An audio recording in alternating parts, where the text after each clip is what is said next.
What is going on, Toronto Raptor fans? Toronto Raptors, another victory, 5 in a row. My gosh, what is that? 8 of 9 now? 8 of 9? Yeah, I think that's right. On a roll though, rolling. Winning against okay, yes, the Washington Wizards, not the best team, second youngest team in the NBA. You can see some signs, positivity.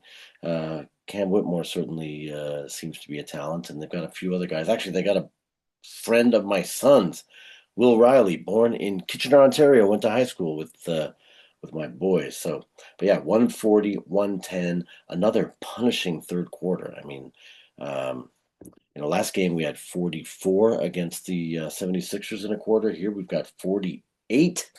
48. Wow. I mean, they scored 30, which, isn't too bad. But yeah, we really pummeled them in that third quarter and then also outscored them in the fourth when the bench came out. Again, these games are unique in that they continue to score to the end of the game because point differential actually matters. So, um, a little bit frustrating with Grady Dick, missing and just losing the ball on his dribble. I don't know what he's doing. Someone was saying that he's a little anxious because again, him, even Jacoby Walter, these guys are all getting less minutes than they did last year, where we had a bunch of injuries and we were not necessarily trying to win, trying to get that pick as sort of high up as possible. So we ended up grabbing, Colin Murray Boyles, but we were hoping to be in the Cooper Flag sweepstakes, and unfortunately that didn't work out. But now these guys are coming off the bench, and not Grady Dick. I mean, started a bunch of games. I think he started like 20 to 30 games last year.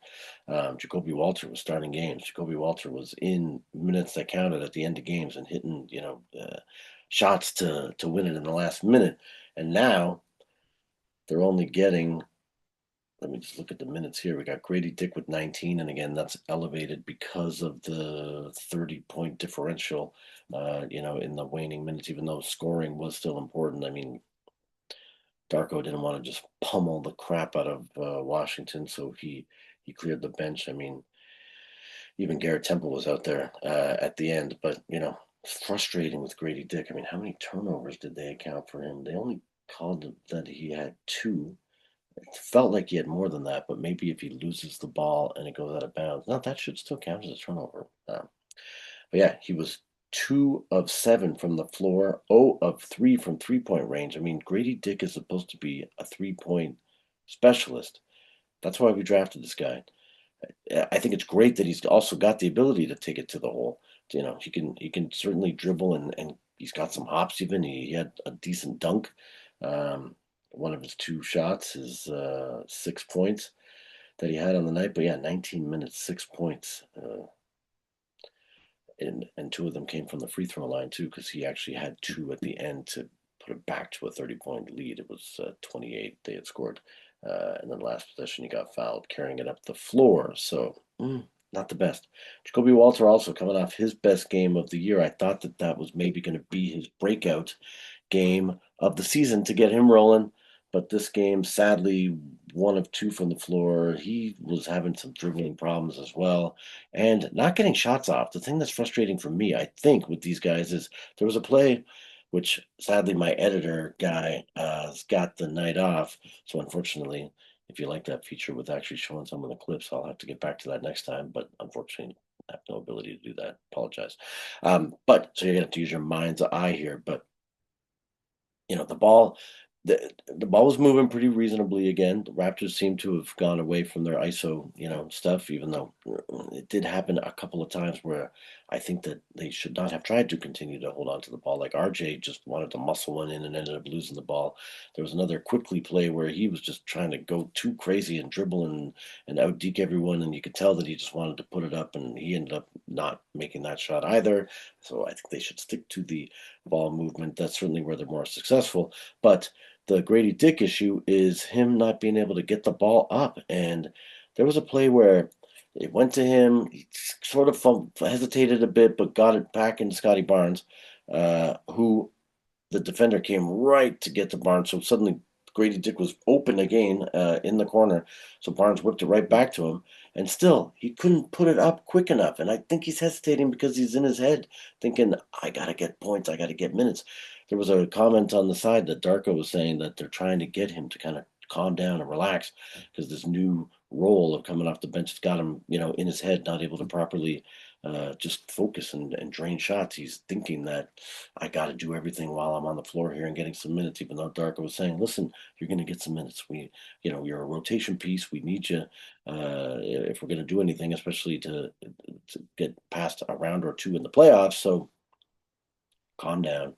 You know, you'll get your time. You don't have to just do it all. But anyway, yeah, clearly he's rushing. So he hesitates and then doesn't get it up, and the defender gets on him. Then by the time he might shoot, so then he's gonna go take it to the basket. But Scotty Barnes is still kind of standing there blocking the lane. So then he kicks it, and anyway, it comes out to RJ, who RJ is a pretty confident player. We can all agree on that. But man, less time. Like the defender was right there already getting into RJ's face. And he just put it up, nailed the three. Jacoby Walter was similar. Yeah, there were a couple of plays where, he just hesitated. Now, Jacoby Walter had some very nice defensive plays. I wonder if they credited him with any steals.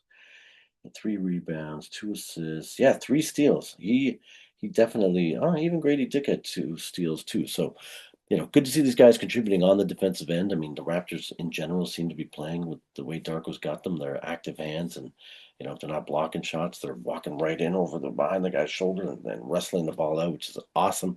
But yeah, Jacoby Walter had some nice ones where he did a one like that. He was sort of the assist, like the help coming over on defense, and he just went around the guy, like the player, the Washington guy. I don't know which player it was. He had turned his back because he was going, to the basket, didn't even know the help was coming. But man, he just went over his shoulder, grabbed the ball, just took that thing right away. Hilarious. Love to see that kind of effort. But yeah, so as we were talking about the scoring spread around again, Jakob Poeltl, I don't know if he was hurt or not. He certainly sat a lot. They got Mamu in there pretty quick. So Jakob Poeltl only ended up with 3 points, but you got Brandon Ingram with 24, RJ Barrett with 24, 23 from Scotty Barnes, who also had 5 rebounds, well, only 2 assists. RJ Barrett with 8 rebounds, 4 assists, and Brandon Ingram with 8 rebounds, 6 assists. Nice, but Brandon Ingram, 4 turnovers. Again, I think it's a dribbling problem. He's too tall and he dribbles. They were saying even today, he doesn't really dribble to deke. He dribbles more to put the ball to where his spot is, to where he's going. So I think that leads to, the shorter, smaller, quicker guys able to get in there and make those steals. But Emmanuel Quickley at 17, which is fantastic. Emmanuel Quickley's been playing great. 7 assists. I mean, that guy, rock solid. The reason we held on to beat Charlotte was him hitting a couple of those shots. And even against Philly, it looked like it was possible for them to start to get a run, and he just nailed a couple 3 pointers there late in that fourth quarter. And again tonight, on his game, nice to see. And then speaking of Mamu, 23 points for this guy. I mean, wow, what an acquisition because he could have had more. There were a few. Oh, well, I was going to reference the girl from the WNBA that leads in the, who is the arch nemesis of Caitlin Clark? Angel Reese. He was looking like Angel Reese out there getting his own rebound, 4 or 5 shot attempts in a row. And it happened a couple of times.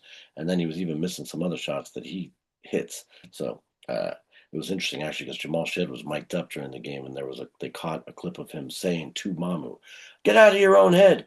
You got to get back in there. You got to take those shots. Don't worry about those ones you missed. Keep going. You're gonna get it back." So that was interesting. And who else do we got here? Jamal Shed 7 points off the bench, and then Grady Dick, like I said, ended up with 6. Jacoby only 3. Jameson Battle only 2. And it's a weird backlog we got going on at that position because Battle's such an amazing 3-point shooter. We've seen signs of it from Walter. Certainly, Grady Dick can be, should be, is going to be, and yet look at me. It's almost past my bedtime here. I'm yawning. Yet, yeah, not enough minutes to go around. And I also feel bad for Mogbo. I'm guessing Mogbo must have been with the 905 tonight because they did not have the two-way guys or anybody even sitting on the bench. So there must have been a 905 game tonight that those guys were at. But overall, still fantastic results. The starting lineup's looking great. Some nitpicking, as I said, guys trying to just go for it to score, frustrating. Also on the fast break, I noticed there's a bit of a problem the Raptors have too. A few times we had an open fast break, but two guys going down. So, one defender's trying to catch up and the guy's going full steam, whether it was Grady Dick, Mamu was one of these as well. Um, and RJ on one of them where they just had the ball so far ahead, but I don't think you have to. Like, if you don't think you could score, there's no point in rushing to the basket to miss and have it be knocked out of bounds with no foul and just a turnover. Like, stop, take a step. It's better to get an open look that you have a better chance of scoring than it is to, potentially miss just because you want to be on the highlight reel. You think you're going to beat the guy, and if you don't have a sure dunk, just go up two hands, dunk that thing in. If you're on this much of a fast break, protect the ball and score it rather than flopping it around, just trying to run down there.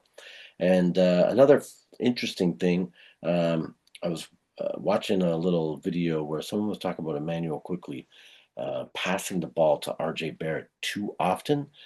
And it's funny, I actually felt Scotty Barnes did that with Jonathan Mogbo because those two were buddies and played together in college. And of course, RJ and Quickly are buddies because they were on the Knicks together and came over together. And so it was funny to watch because I actually do think I saw a few times where other players were potentially open and Quickly was passing it to RJ. Now, there were a couple obvious ones. Oh my gosh, he did a great play where he drove in and knew RJ was sitting at the 3 point line and he just drove like he was going, and RJ's man left him completely. And he did one of those like over the shoulder, like a sky hook Kareem shot, but a pass out to RJ, who was wide open and drained the three. Obviously, those ones, he's got to pass it to him. But uh, yeah, and another comment on that about them coming over being buddies together is there's been a lot of talk. I watched another video today where someone was going on about that RJ Barrett is the piece that we should be trading. I don't understand what we need to trade for. The Raptors have a lot of money. I don't think the Raptors need to worry too much about whether we're in the first apron or the second apron. And we've got enough players. The main problem with the second apron things is that, you start to be inhibited on what you can trade and things like that. But we've got a deep team. And what position are we going to trade for? Like, are we going to? There was talk that we're in this Anthony Davis sweepstake, which thank goodness Dallas came out and said they're not trading Davis, because I was nervous that we'd be jumping in and trying to get him as a backup center or something. Or maybe we would even think that he's a starting center, but he's certainly not as good as Jakob and not reliable as reliable as Jakob. The guy barely plays with all of his injury problems. And then if he's going to be a backup, I don't even think he's as good as Mamu. So, and what other position do we really, really need? I mean, how much can you upgrade RJ Barrett? This guy, homegrown, true scorer, creates his own, can catch and shoot the three. Anyway, I don't know. I think RJ Barrett is a really great player that we should not give up. And the other argument that I want to add to that is this friendship with Emmanuel Quickly, because I mean, again, Quickly in these last few games has turned into what is he, top seven, top five point guards on his points, his assist to turnover ratio. I mean, tonight, no turnovers at all, 7 assists, pretty impressive. And then 17 points there, 3 of 6 shooting from three. I mean, 50% shooting, and he's shooting 60% from the floor. What else are you going to ask for on a point guard? So if we're agreeing that maybe the contract for Quickly wasn't as overpriced as some people, felt it was at first, and then you wanted to ditch RJ, but yet clearly there's a friendship and camaraderie between RJ and Quickly. And I saw another picture where people were saying the Raptors are like the Blue Jays because of how well they get along. Why are we trying to break that up? Why are we trying to mess with the intangibles that you can't, you know, uh, plan for necessarily? I mean, yes, you can go get guys with proper personalities and all that stuff, and you don't want those, selfish or whatever, the thug life first kind of, mentality out there on the team. Obviously, you can plan for all that stuff, but these guys really seem like they're gelling together. So I would be against trying to get rid of RJ because of the camaraderie with Emmanuel Quickly. Other key to victory here is the consistency of our lineups. Last year I think we led the NBA in the most amount of different starting lineups because of all the injuries we had and different players getting out there and starting. As I mentioned, Grady Dick was starting a bunch of games. Even Jacoby Walter starting a bunch of games. I think James Battle even started a game or two. This year we have only had three different lineups, and I think they said that was tied for the least amount of variety. And look what's happening. We're winning. And funny enough, the games that we've lost are ones that Jakob Poeltl was not available for to play in. And yeah, but pretty solid. I was going to just comment quickly too on, I was watching a Bill Simmons and Zach Lowe podcast where those guys were so harsh last year. There's another bald guy that I don't remember, Russo. Oh my God, I think, yeah, Russo's his last name. I can't remember his first name. It might come to me in a second. It's not Bill Russo. No, I don't know. Anyway, he and Bill Simmons do a podcast as well, and they were picking on my guys, particularly Masai for, you paid Barnes all this money. Is he a leader? And then you're going and trading Ingram and paying Quickley all this money, and they're like, and I just don't see it. I don't see how that's all going to fit together with RJ double skibbity boo. Anyway, today, check it out if you have a minute or you're that interested. But yeah, Bill Simmons and Zach Lowe talking about they were doing like a draft of their league pass and who are the most exciting teams to watch. And I think the Raptors were somewhere around 10th. They might have been 11th. Um, they were sort of keeping track better counting at the beginning, but then it kind of got lost when they were going back and forth. So I can't remember exactly where they were in the order. But Bill Simmons admitted, Raptors, I was wrong. Didn't see it. Even made a comment that, oh my gosh, what is wrong with me? And now as I go to say his name too, there's the big guy that's on Perkins, Kendrick Perkins, on ESPN was, calling the Raptors saying that they're going to be a team to watch and a dark horse. And he's like, man, Perkins saw it. And I didn't. And he was a little upset that Perkins was going to out predict him. But nice on you, Mr. Simmons. I appreciate it. And we all do in Toronto, getting a little bit of respect. Again, we all understand, like you commented, yes, it's been an easy schedule or an easier schedule. We have beaten Milwaukee, who lots of people think are a contender. We have beaten Philly, which I don't know why anybody thinks they are a contender, but and yes, no Joel, and yeah, we got lucky on a couple of things where the some guys were out, but we've beaten Cleveland, and a couple of times I think we've beaten Cleveland. So anyway, it's not horrible, and we've got some tests coming up. So uh we have well, on Sunday. Sorry, hold on. Let me get the schedule here. I'm trying to say the Knicks are coming up. Oh my God, look what I did. I clicked on the whole NBA schedule. That is ridiculous. Why would I do that? I just want the Raptors schedule. Thank you. Yeah, Brooklyn on Sunday. So there's another penciled in win.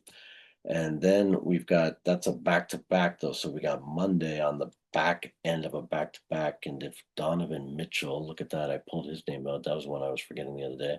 If Donovan Mitchell and Darius Garland and Jared Allen, and I almost had all four of them, but the other center that was drafted the same year as Scotty Barnes play, that'll be a good test. That'll be a good test. Hopefully we can take that one.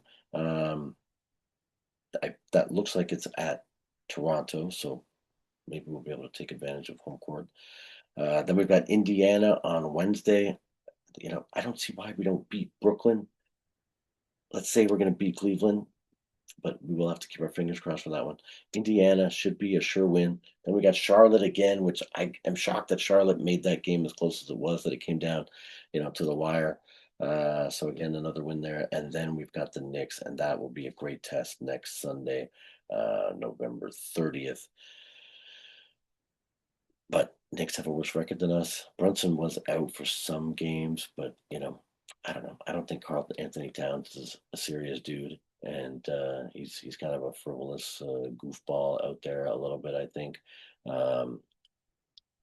And anyway, and OG had a little bit of an injury too. I don't know. He probably would be back for that game, I would think. But anyway, looking forward to that. That'll be a good test for the Raptors. Raptors killing it in the standings, second place. We are now 2.5 games back of Detroit with this win, and a full half game ahead of Cleveland, where we were tied with the. Well, still we've got one less in the loss column. Yeah, they've got one more in the loss column with that half game. Um, so yeah, we were ahead of them because of the tiebreaker having beaten them. And so that's fantastic. And the Knicks are a full game behind us. They're 3.5 back with two in the win column behind us. So yeah, and they're rounding it out anyways. Miami and Philadelphia's in 6. So I don't know if the Raptors are going to hang on to this as we do get a bumpier schedule.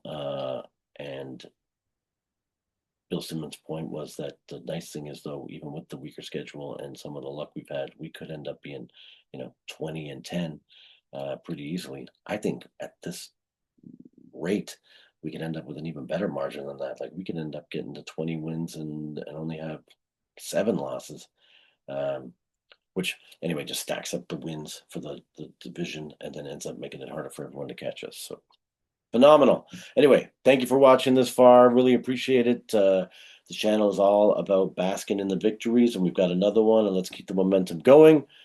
Thank you very much for a like. If you could put a comment in there, I get like no comments. It's odd. I don't know. Maybe it's only family members of mine that are clicking on these videos and just letting them run out and they're not commenting because they're not even watching. If you're doing that, I appreciate the effort. Thank you so much and the support. But if you don't mind, stick a comment in there. Even just say, I like your Christmas theme with the red and green. Appreciate it. Anyways, Mr. Beast for president, and we will see you on Sunday.